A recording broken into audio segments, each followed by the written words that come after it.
Neil, you're one of the very few people who have had the chance to sit down with Rita since her arrival in Penticton. Hmm. What was the conversation like? It was great just to be able to see her. I mean, to come into the room and give her a hug. And I said to her, I says, we've been just celebrating the miracle of your survival, and now I get to see the miracle in person. And it's just wonderful to see her. She looked just like Rita always looked, except a little thinner. And but it was just wonderful.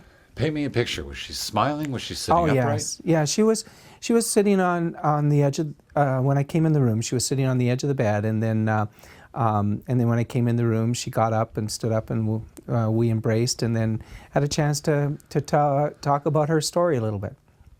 Share that hug with us. How did that feel? It felt it felt warm, great, and just intimate. I mean, just in the sense that this is, we have been praying for this, and here she is to be able to embrace the answer to a prayer. And of course, you talked about the incident. Yeah, we did. We talked about some of how she survived and what she did and what she experienced while she was out there. And of course, you've probably heard that this survival story has become also a faith story. That when I talked to her, I said, Rita, it's not only the miracle of your physical survival, it's the miracle of that you're mentally, spiritually, and emotionally so well and so whole. And how do you think she managed that? Really, it's her. She would tell you that it's because she has faith in a living God, and she told me when she was in the van, she says, every day I felt like Jesus was sitting right beside me, and she says some days it was so real to me I could reach out and felt like I could just about touch him, and but she said that's the way it was every day. It was just asking him how I should face my day, what was the things I should do and take care of and so forth. And that's how she treated her day. Like she was really talking to the living Lord that was telling her what to do next, and she followed that through. Her survival techniques are quite impressive, the rationing of the food and so forth. Where did she get that? She has no real wilderness experience. She just thought that was the wisest thing to do, to start rationing things. And she would say to you, that's what I felt the Lord telling me to do, and that's what I did. I just started to ration really faithfully. I asked her about the water. I said, how did you get that water? And she said, well, there was actually a stream nearby that she would take 6 bottles of empty bottles of water. They're just water bottles, and she'd walk down to the stream and fill them up.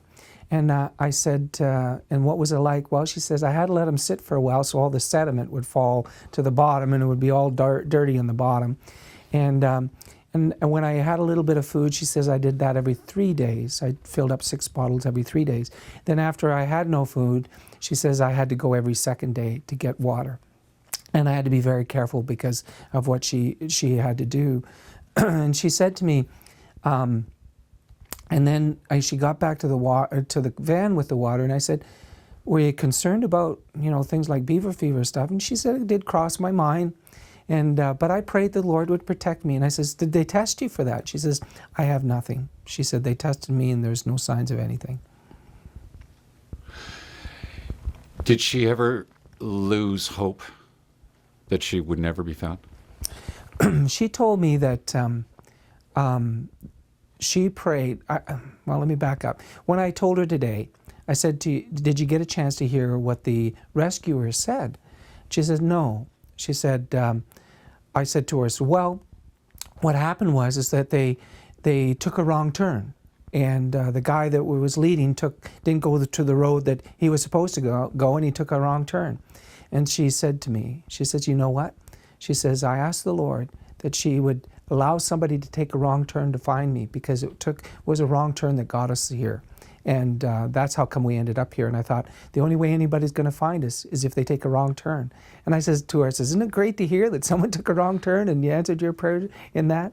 She also told me that during those days, she'd looked out her van, and she actually took a little walk around the van, took pictures and so forth of the area. a little bit. And she says, when I looked out my van, there was a spot where these two colorful birds would keep on landing. And every time I got the camera out to try and take a picture of them, they'd fly away, of course. And she says, but I always thought, hey, she said, Lord, that would be the perfect place for the helicopter to land to come get me. And that's exactly where the helicopter, she said, that's exactly where the helicopter landed, is right in that spot. And did she share that feeling when the helicopter landed? What that felt like? I didn't get to that, but I felt like just from her story, just the relief and the answers. She told me, she said, I felt like my whole situation was going to come to an end on Friday, and she said that's what I had a clear sense, that Friday was the day that this was all going to come to an end, and so when it did, it was the answer to what I felt the Lord was telling me. Was there a reason why she picked Friday? No, she just said that's the way she felt, the impression she had. Why she hadn't felt the weeks before that, I don't know, but she felt that day was the day. She wrote a journal during those long days? Yeah. Did she share any of the contents? No, she didn't, and she might someday, but at this point she hasn't. Albert, always on everybody's mind, Yes. including your mind, Yes. Rita's mind. How's she feeling about Albert? Well, she's come to some understanding of this might not turn out well, and Al and her have been sweethearts. Rita's been Al's one love, and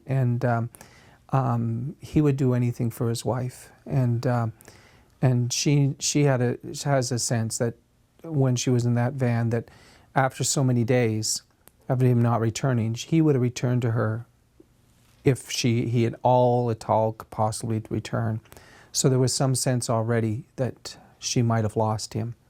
And so she's just waiting to see what will happen. But she's I think, at peace at this point, and she'll have to face the rest when the rest of the story gets told. Did she mention how the conversation went before Al left? She didn't mention anything to me today. No, she didn't. We didn't talk about those details.